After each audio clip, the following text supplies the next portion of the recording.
Well, the Raiders won a game. And so Raider Nation is happy that they finally won a game. It was like the varsity beating the freshman team. Raiders beat up the New York Giants.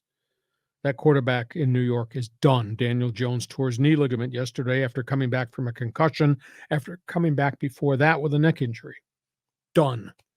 So you got the win. Players were really excited. You beat the freshman team. Varsities always beat the freshmen. We'll see what happens next week. But I'll tell you, the national criticism being directed at Mark Davis, it's I haven't seen anything like this in a long time.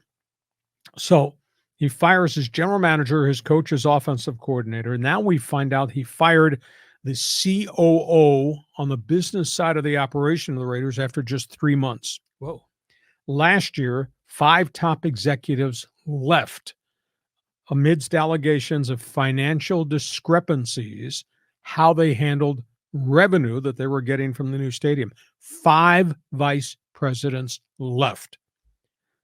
Aiden O'Connell threw for 209 yesterday, didn't turn the ball over, as different as he did in his first NFL start against the Chargers. They kept dishing the ball to Josh Jacobs. He ran for 98, best outing of the season, couple of touchdowns. But everybody is mocking Mark Davis. He now owes $85 million to all the people that he has fired and the salary upgrades he had to give Antonio Pierce and his new defensive coordinator and his offensive coordinator. They're evidently going to clean house.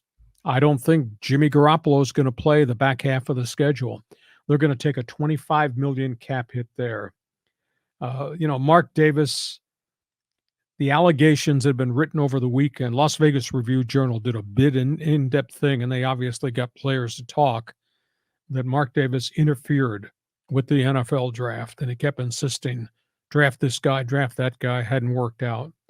He had a player revolt on his hands.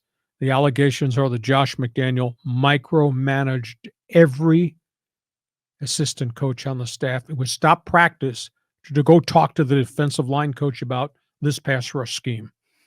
It was constant, and players were so turned off. And one of the, quote, anonymous players told the Las Vegas Review-Journal, he ain't Belichick.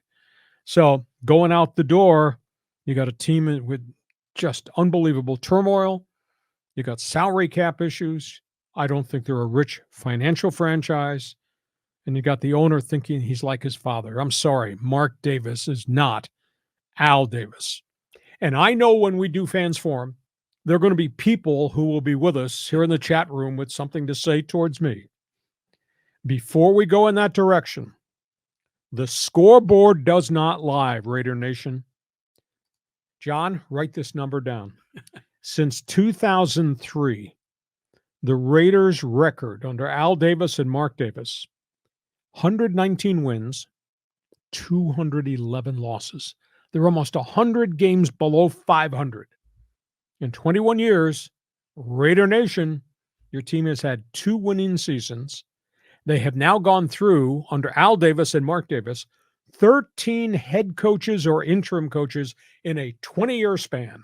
And now they're searching for their 8th head coach since Mark Davis took over the team. The scoreboard does not lie. 119-211. That's your one-loss record in 21 years. Your turn. That's not winning, baby. It's not, man. So, the Raider Nation, though, was actually very happy that Mark Davis blew all these guys out, because it clearly wasn't working. But they were happy when they hired those guys. Well, yeah. It's just, and they were happy when they signed Jimmy G, and now he's gone. Well, it's kind of like when you buy a boat. And they were happy with John Gruden, and how'd that work out? Yeah, the happiest day is when you buy the boat, and the second happiest day is when you get rid of it. So it's the same kind of thing. But who are the hot candidates? Are there guys that you think should be the next coach of the Raiders? Well, if Jim Harbaugh self-destructs at Michigan, I would assume his reputation probably gets him an interview there. And, of course, he had success in San Francisco and at Michigan and at Stanford and at the University of San Diego. And if you're still subscribed to my theory that Mark Davis is always impressed with the shiny object up there in the corner, yes, he'll probably make a run at Harbaugh. But they can't do anything right now in season. They still got themselves another 8 games to play over the course of the season. But that guy is getting mocked nationally. I just reiterate what I said last week about Raider Nation. And, people are upset that I said Raider fan who's drunk all the time. Let's be honest here. Raider fan dresses differently, really acts differently. It's probably drunk a lot too. Yeah, with that record, sure. So Raider Nation, you're not going to join us on Fans Forum and tell us you're satisfied with a record of 119 and 211. And don't sales pitch me all this bull crap about family and team. And would you hold anybody ever accountable? Anybody that owns, runs, works for the Silver and Black, or as I say, Silver and Bleak?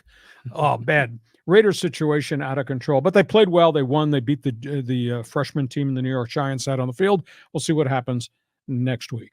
Yeah, we're going to see what happens, but it's just hilarious. I mean, that whole franchise is like a circus.